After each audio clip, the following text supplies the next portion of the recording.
Ayan, tara kain tayo. Nandito kami ngayon sa Tagalog.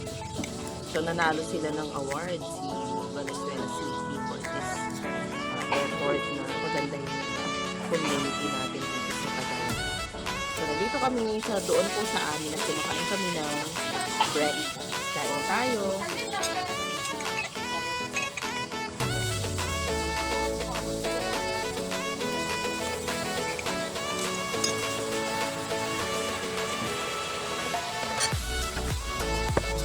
In-order namin chami. Ngayon lang ako kumain dito first time. Parang siyang lomi na malalaki. Pero parang luto niya ay pansit ganun. Walang sabaw.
Nung pumunta kami sa Tagalog, naglakad kami pauwi, pinasundo kami ng driver ng aking kababata. So, nasa bahay na ako.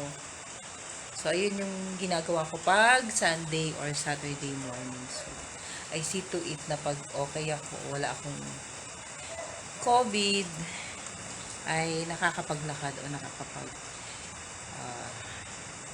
exercise kasi buong week ay nasa bahay at nagtatrabaho sa online.